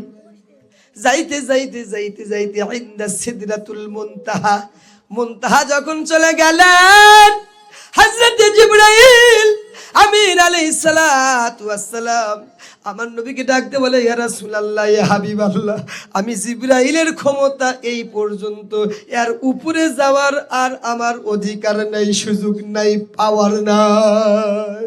আল্লাহু আকবার। জিবরাইল সিদরাতুল মুনতাহায় থেকে গেলেন, আর যেতে পারলেন না। আল্লাহ রাব্বুল আলামিন বিশ্ব নবীকে সিদরাতুল মুনতাহা থেকে আল্লাহ পাক একেবারে আল্লাহর কাছে আরশে আজিমে নিয়ে গেলেন। চিল্লা বলেন সুবহানাল্লাহ। নূরের তৈরি ফেরেশতা থাকলেন সিদরাতুল মুনতাহা, আর আল্লাহ পাক সিদরাতুল মুনতাহা থেকে অসংখ্য মাইল কিলোমিটার উঁচু আল্লাহ পাক আরশে আজিমে নিয়ে গেলেন মাটির তৈরি মানুষকে, আমার নবী বিশ্ব নবী মুহাম্মদুর রাসূলুল্লাহ সাল্লাল্লাহু আলাইহি ওয়াসাল্লামকে। সুবহানাল্লাহ। কি মনে করলেন মিয়া জিবরাইলের চাইতেও ওই সময় জিবরাইলের তৈরি, তার অনেক শক্তি, এরপরেও আল্লাহ পাক জিবরাইলকে সিদরাতুল মুনতাহা পর্যন্ত শেষ আল্লাহ পাক রাসূলকে নিয়ে গেলেন আরশে আজিম। একটা হাদিস মনে পড়ে গেল, এই হাদিসও শেষ, আমার ওয়াজও শেষ। হাদিসটা হলো এই মুসনাদে আহমদ শরীফে এসেছে, খুব মনোযোগ দিবেন। দেখেন আমাদের কত সম্মান। আল্লাহ পাক যখন এই পৃথিবী সৃষ্টি করলেন, পৃথিবী সৃষ্টি করার সঙ্গে সঙ্গে এই পৃথিবীটা কাঁপতেছিল, ঝুলতেছিল, হেলতেছিল, এদিক সেদিক নড়াচড়া করতেছিল। নৌকা যেরকম পানির ভিতরে হেলতে থাকে, দুলতে থাকে, অনেক সময় নৌকা তলা যায়। কথা বলেন ঠিক নেবে ঠিক? এই পৃথিবী যখন নড়াচড়া করতেছিল, হেলতেছিল, দুলতেছিল, এই পৃথিবী ভারসাম্য রক্ষা করার জন্য, পৃথিবীকে থামার জন্য আল্লাহ পাক সঙ্গে সঙ্গে প্যারাক তৈরি করলেন। কি তৈরি করলেন? প্যারাক মারলেন। প্যারাক মারার সঙ্গে সঙ্গে পৃথিবীটা স্থির হয়ে গেল। আল্লাহ পাকের প্যারাক কি? আল্লাহ পাক সূরা নাবার ভিতরে বলেছেন আলাম নাজআলিল আরদা মিহাদাও ওয়াল জিবালা আওতাদা। আল্লাহ পাক বলেছেন আমি এই জমিনটাকে বিছানা স্বরূপ সৃষ্টি করেছি, আর পাহাড়কে আমি আল্লাহ পাক এই পৃথিবীর জন্য আমি প্যারাক স্বরূপ বানিয়েছি। সুবহানাল্লাহ। কি বানিয়েছেন? প্যারাক বানিয়েছেন কি দিয়া? পাহাড় দিয়া। কি দিয়া? পর্বত। পর্বত, পাহাড়, বিশাল বিশাল পাহাড় আল্লাহ পাক সৃষ্টি করলেন। উহুদ পাহাড়, বদর পাহাড়, ইত্যাদি ইত্যাদি পাহাড়। বাংলাদেশের এই যে কি আর নাম, কক্সবাজার, উখিয়া, খাগড়াছড়ি, বান্দরবন, জাফলং ইত্যাদি বিশাল বিশাল পাহাড়। এই পাহাড় যখন সৃষ্টি করলেন প্যারাক স্বরূপ, আল্লাহ জায়গায় জায়গায় সারা পৃথিবীর জায়গায় জায়গায় আল্লাহ পাক পাহাড় সৃষ্টি করলেন। যখন এই পৃথিবীটা থেমে গেল তখন সুবহানাল্লাহ, পৃথিবীটা গোলাকার চতুর্দিকে ঘুরছে, তারপরে কি আমাদের জমিন কি হেলছে? আমরা সমতল জমিনে বসে আছি। আল্লাহ পাক পাহাড় তৈরি করেছেন প্যারাক স্বরূপ। সুবহানাল্লাহ। পাহাড় তৈরি করার সঙ্গে সঙ্গে এই পৃথিবীটা যখন থেমে গেল, নূরের তৈরি ফেরেশতারা পাহাড়ের ক্ষমতা দেখে আশ্চর্য হয়ে গেলেন। কি রে, পাহাড়ের এত ক্ষমতা? এতক্ষণ পৃথিবী নাড়াচাড়া করতেছিল, আর পাহাড় তৈরি করার সঙ্গে সঙ্গে পৃথিবী থেমে গেল, পাহাড়ের ক্ষমতা এত? আল্লাহ পাকের কাছে প্রশ্ন করলেন, আল্লাহ পাহাড় তুমি বানিয়েলা, পাহাড়ের এত ক্ষমতা, পাহাড় তৈরি করার সঙ্গে সঙ্গে পৃথিবীটা থেমে গেল। আল্লাহ গো, তোমার কাছে এখন প্রশ্ন, তোমার কাছে জানতে চাই, পাহাড়ের চাইতেও শক্তিশালী তুমি কি আর কোনো মাখলুক, আর কোনো উপাদান, আর কোনো জিনিস তুমি বানিয়েছো নাকি জানতে চাই। কে প্রশ্ন করলেন? কে প্রশ্ন করলেন? কি আসলেন আপনারা? সবাই খিচুড়ির জন্য বসে আছে, বোঝা গেছে। ফেরেশতারা প্রশ্ন করছেন, আল্লাহ পাহাড় তৈরি করলেন, পাহাড়ের এত ক্ষমতা যে পৃথিবীটা থেমে গেল। আল্লাহ তোমার কাছে প্রশ্ন, পাহাড়ের চাইতে শক্তিশালী কি আরো কোনো উপাদান, আর কোনো জিনিস তুমি তৈরি করেছে কিনা? আল্লাহ বলে, হে আমি পাহাড়ের পাহাড়ের চাইতেও শক্তিশালী আমি আর একটা মাখলুক সৃষ্টি করেছি, সেটা হচ্ছে লোহা। লোহা নামে একটা সূরা আছে, হাদিদ, 27 পারা একটা হাদিদ সূরা। হাদিদ মানে লোহা। আল্লাহ পাক এই লোহা এতটাই শক্তি দিলেন, এই লোহা দিয়ে মানুষ জাহাজ বানায়, লোহা দিয়ে মানুষ উড়োজাহাজ বানায়, এরপরে পানির ভিতরে জাহাজ বানায়, লোহা দিয়ে মানুষ ঘর বাড়ি বানায়। লোহা এত শক্তিশালী, লোহার উপরে এই ঘর বাড়ি জাহাজ ইত্যাদি টিকে থাকে। কথা বলেন ঠিক না ঠিক? লোহার শক্তিমত্তা দেখে, লোহার ক্ষমতা দেখে ফেরেশতারা আশ্চর্য হয়ে গেলেন। ডাক দিয়ে বলেন, আল্লাহ লোহার চাইতেও শক্তিশালী কি তুমি আর কোনো পদার্থ বানিয়েছো নাকি, আর কোনো জিনিস, আর কোনো মাখলুক বানিয়েছো নাকি? আল্লাহ বলে, ফেরেশতারা শোনো, আমি লোহার চাইতেও আর একটা শক্তিশালী মাখলুক বানিয়েছি। সেই মাখলুকের নাম হচ্ছে আগুন। কি? আগুন। আগুনের এত ক্ষমতা, লোহা যদি আগুনের মধ্যে দেওয়া হয়, লোহা মোমের মতো গলে গলে পড়ে যায়। কথা বলেন? লোহা যখন আগুন দিয়ে পোড়াবেন, এই লোহাকে যা ইচ্ছা তাই করতে পারেন। এই যে লোহা এদিক সেদিক করা যায় না, কিন্তু এই লোহা যখন পোড়ানো হয়, লোহাকে যা ইচ্ছা তাই করা। আগুনের ক্ষমতা আছে না নাই? আগুন যদি কোনো বাড়িতে ধরে, অবস্থা খারাপ, মুহূর্তের ভিতরে ছাই করে ফেলে। লক্ষ লক্ষ কোটি কোটি টাকার সম্পদ মুহূর্তের ভিতরে শেষ হয়ে যায়। লোহার শক্তিমত্তা দেখে আল্লাহ পাক, আর লোহার শক্তিমত্তা দেখে ফেরেশতারা আল্লাহ পাকের কাছে প্রশ্ন করলেন, আল্লাহ আগুনের চাইতেও আগুনের শক্তিমত্তা দেখে আগুনের চাইতেও কি তুমি আরো কোনো পদার্থ, আর কোনো তুমি মাখলুক বানিয়েছো নাকি শক্তিশালী? তোমার কাছে জানতে চাই। আল্লাহ ডাক দিয়ে বলে, বান্দারে আমি আগুনের চাইতেও আমি শক্তিশালী আর একটা মাখলুক বানিয়েছি, সেটা হচ্ছে পানি। সেটা কি? যত ইলাহীন শিকা আগুন হোক না কেন, পানি দিলেই মুহূর্তের ভিতরে আগুন শেষ হয়ে যায়। কথা বলেন ঠিক নেবে ঠিক। শুধু তাই নয়, যে 88 বন্যার কথা মনে আছে না নাই? যদিও আমরা তখনও জন্মই নেই নাই, এরকম আছে না এখানে? হ্যাঁ, আমাদের জন্ম শুনেছি, বাবা দাদার কাছে, চাচাদের কাছে শুনেছি 88 বন্যার মধ্যে একেবারে চৌকাঠ পর্যন্ত পানি এসেছিল, অনেকের ঘর বাড়ি ডুবে গেছে। তার মানে পানি আসলে পানির থেকে রেহাই পাওয়ার কোনো সুযোগ নাই। পানির চাইতে, আগুনের চাইতেও শক্তিশালী, যতই বড় আগুন হোক না কেন, পানির মতো যদি পানি দেওয়া হয়, মুহূর্তের ভিতরে আগুন নিভে যায়। কথা বলেন ঠিক নেবে ঠিক। ফেরেশতারা আশ্চর্য হয়ে গেলেন, পানির ফেরেশতারা আশ্চর্য হয়ে গেলেন পানির সত্য, পানির শক্তি দেখে। ফেরেশতারা এবার ডাক দিয়ে বলে, আল্লাহ গো, বুঝলাম পানিকে তুমি এত শক্তিশালী বানিয়েছো। ও আল্লাহ, পানির চাইতে শক্তিশালী কি আর কোনো মাখলুক তুমি বানিয়েছো? আল্লাহ ডাক দিয়ে বলে, বান্দারে, আমি পানির চাইতেও আরো শক্তিশালী একটা আমি মাখলুক বানিয়েছি, সেটা হচ্ছে বাতাস। আল্লাহু আকবার কোন? সেটার নাম কি? বাতাস।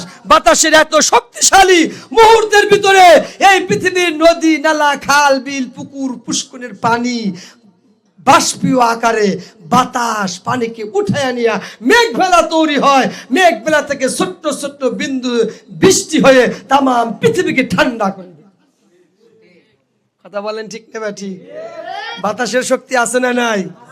বাতাস কি করে? পানিকে উঠায় নেয়। কথা বলেন। একেবারে শেষ কথা, ফেরেশতারা এবার ডাক দিয়ে বলে, আল্লাহ, বাতাসের চাইতেও শক্তিশালী তুমি কি আর কোনো মাখলুক বানিয়েছ? এবার আল্লাহ ডাক দিয়ে বলে, ফেরেশতারা রে, বাতাসের চাইতেও আমি শক্তিশালী আমি বানিয়েছি সম্মানিত করে, সেটা হচ্ছে তোমরা নূরের তৈরি ফেরেশতা। এই কথা শোনার সঙ্গে সঙ্গে ফেরেশতারা খুশি হয়ে গেলেন। সুবহানাল্লাহ। এইবার আল্লাহ ডাক দিয়ে বলে, ও ফেরেশতারা, তবে আর একটা জিনিস শুনে নাও। পাহাড়ের চাইতে শক্তিশালী লোহা, লোহার চাইতে শক্তিশালী আগুন, আগুনের চাইতে শক্তিশালী পানি, পানির চাইতে শক্তিশালী বাতাস, বাতাসের চাইতে সম্মানিত হলো তোমরা নূরের তৈরি ফেরেশতা। শুনে নাও, এবার শুনে নাও, তোমরা নূরের তৈরি ফেরেশতার চাইতেও সম্মানিত আমি আল্লাহ পাকের কাছে। ওয়ালাকাদ কাররামনা বানি আদম, তোমাদের চাইতে আমি পৃথিবীর বনি আদম সন্তান মানুষদেরকে আমি বেশি সম্মানিত করেছি। জোরে জোরে বলেন সুবহানাল্লাহ। লিল্লাহ তাকবীর, নারায়ে তাকবীর। আল কোরআনের আলো, আল হাদিসের আলো, কোরআন ছাড়া অন্য কিছু। লিল্লাহ তাকবীর। ফেরেশতার চাইতে শক্তিশালী, ফেরেশতার চাইতে সম্মানিত হচ্ছে মানুষ। আমরা কি? এই কোরআনের আয়াত এবং এই হাদিস যখন আমি পড়লাম, এবার মনোযোগ দেন, এবার কিন্তু একেবারে আমার আলোচনার শেষ কথা, এটা নিয়ে কিন্তু বাড়িতে যাবেন। এবার আমি যখন এই কোরআনের এই আয়াত এই হাদিস নিয়ে একটু গবেষণা করলাম, আমার কাছে একটা প্রশ্ন এসে গেল। সেই প্রশ্নটা আপনাদেরও আসবে যদি আমি বলি। আমার কাছে প্রশ্ন আসলো, আল্লাহ, তুমি যে বললা নূরের তৈরি ফেরেশতার চাইতে আমি মানুষকে সম্মানিত করেছি। আমরা জানি নূরের তৈরি ফেরেশতারা কোনো গুনাহ করে না। কি করে না? কোনো গুনাহ করে না। গুনাহ করার শক্তি তাদের দেওয়া হয় নাই। আল্লাহ গো, কোরআনে তো তুমি বলেছো মানুষের তৈরি মানুষকে আমি বেশি সম্মানিত করেছি। আল্লাহ, নূরের তৈরি ফেরেশতারা গুনাহ করে না, কিন্তু আমরা তো মানুষ এই পৃথিবীতে অনেক মানুষ আছে নামাজ পড়ে না, অনেক মানুষ আছে রোজা করে না, অনেক মানুষ আছে হজ করে না, যাকাত দেয় না, অনেক মানুষ আছে টেন্ডারবাজি করে, অনেক মানুষ আছে ছিনতাই করে, অনেক মানুষ আছে রাহাজানি করে, অনেক মানুষ আছে সাদাবাজি করে, অনেক মানুষ আছে কাছে পাথর মেরে মানুষকে হত্যা পর্যন্ত করে। অনেক মানুষ আছে নারী নির্যাতন করে, ইফটিজিং করে, সুদ খায়, ঘুষ খায়, ইত্যাদি ইত্যাদি জঘন্য কাজ করে। কথা বলেন ঠিক না ঠিক? আল্লাহ, এই মানুষগুলোও কি তোমার কাছে সম্মানিত? এইটা প্রশ্ন একটা আসে কি আসে না? খুব ভালো করে মনোযোগ দিবেন। নূরের তৈরি ফেরেশতারা কি করে না? গুনাহ করে না। তাহলে তার চাইতেও মানুষকে বেশি সম্মানিত করলেন আল্লাহ পাক বলেছেন। কিন্তু আমাদের সামনে আমরা দেখি মানুষ আয়নাঘর তৈরি করে। কি করে? নিরাপদ মানুষকে অপরাধী বানায়, জেলখানায় ঢুকে ফাঁসির কাস্টে ঝুলায়, মানুষের প্রতি জুলুম করে, অত্যাচার করে। তারাও কি সম্মানিত নাকি? আল্লাহ, শুধু আমাদের বাংলাদেশ বর্তমান যুগে না, ১,৫০০ বছর, হাজার হাজার বছর আগের কথা, ফেরাউনের কথা কিছুক্ষণ আগেই শুনেছি। ফেরাউনের মতো নিকৃষ্ট, পচা, নোংরা মানুষ এই পৃথিবীতে কি আরো আছে? সেও তো একজন মানুষ। নমরুদ ছিল মানুষ, আবু জেহেলও মানুষ ছিলেন। আল্লাহ, সেই মানুষের চাইতেও কি সব মানুষ কি? এবার আল্লাহ কাছে প্রশ্ন যে আল্লাহ, এরকম নামাজি মানুষ, বেনামাজি, খারাপ মানুষ আমরা দেখি, তোমার কাছে প্রশ্ন, তুমি যে মানুষকে সম্মানিত করেছো, তোমার কাছে একটা জানতে চাই, তোমার কাছে সব মানুষ কি সম্মানিত নাকি? কথা বলেন। এই উত্তরটা শোনার দরকার আছে না নাই? এই উত্তরটা শুনে আমরা বাড়িতে যাব। দেখেন আল্লাহ এবার কি বলছেন, উত্তর দেন কি? আল্লাহ পাক উত্তর দিয়েছে, বান্দা রে, এক কথাই উত্তর না না না, আমি আল্লাহ পাকের কাছে সব মানুষ, পৃথিবীর সব মানুষ সম্মানিত না। এবার আল্লাহর কাছে আর একটা জিজ্ঞাসা, আল্লাহ, বুঝতে পারলাম সব মানুষ সম্মানিত না, কিন্তু তোমার কাছে এখন জানতে চাই, আল্লাহ গো, আমরা কি ওই সম্মানিত মানুষের মধ্যে আছি না নাই? কোনটা? আল্লাহ তুমি জানাই দাও কোন মানুষগুলো তোমার কাছে সম্মানিত। আল্লাহ এবার মানুষের প্রশ্ন শুনে ১,৫০০ বছর আগে আল্লাহ পাক কোরআনে জানিয়ে দিয়েছেন। সূরাতুল হুজরাতের ভিতরে আল্লাহ পাক বলেছেন, ইন্না আকরামাকুম ইনদাল্লাহি আতকাকুম। আল্লাহ বলেছেন, নিশ্চয়ই আমি আল্লাহ পাকের কাছে সম্মানিত তারা, এই পৃথিবীতে সব সময় সব কাজে আমি আল্লাহকে ভয় করে যারা। এই পৃথিবীতে ওই সম্মানিত তারা, আজান হলে মসজিদে যায় যারা। এই পৃথিবীতে আমি আল্লাহর কাছে সম্মানিত তারা, রোজার সময় রোজা করে যারা। এই পৃথিবীতে আমি আল্লাহ পাকের কাছে সম্মানিত তারা, যাকাত দেয় তারা, দান সদকা করে যারা, মসজিদ মাদ্রাসায় দান সদকা করে যারা। এই পৃথিবীতে আমি আল্লাহ পাকের কাছে সম্মানিত তারা, মা বাবার খেদমত করে যারা। এই পৃথিবীতে আমি আল্লাহ পাকের কাছে সম্মানিত তারা, সুদ খাই না যারা, ঘুষ খাই না যারা, খারাপ কাজ যারা করে না। এক কথায় ভাবে বলতে গেলে অনেকগুলো বলা যাবে। এক কথায় সব কাজে অন্যায় কাজ করতে হলে আল্লাহ পাককে ভয় করে অন্যায় করে না যারা, এই পৃথিবীতে আমি আল্লাহ পাকের কাছে সম্মানিত তারা। এখন আমি আপনাদেরকে বলি, এবার আপনাদের যার যার বিবেকের কাছে প্রশ্ন করুন। এতক্ষণ আলোচনা শুনে একেবারে প্রশ্ন একটাই বিবেকের কাছে।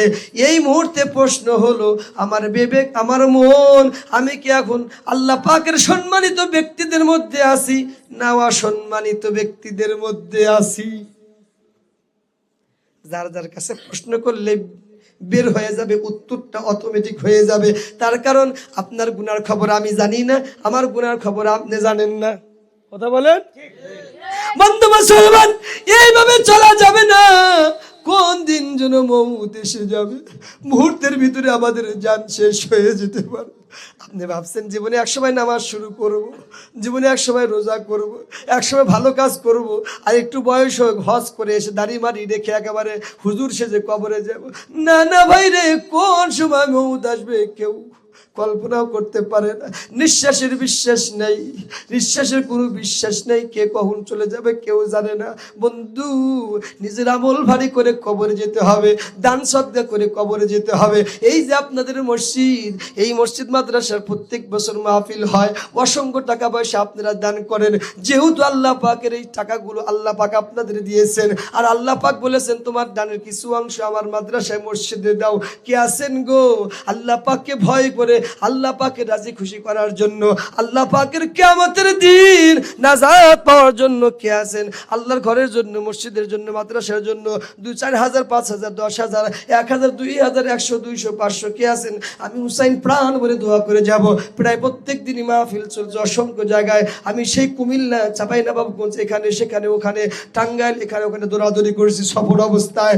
কে আছেন গো প্রাণ ভরে দোয়া করেছি? আগামীকাল টাঙ্গাইল বাসাইল আমার মাহফিল, এভাবেই চলছে। আমি প্রত্যেকটা জায়গায় মানুষের জন্য দোয়া করি এবং দোয়া চাই। আজকে আমি ব্যতিক্রম করবো না, আপনাদের কাছে দোয়া চাই এবং দোয়া করবো ইনশাল্লাহ।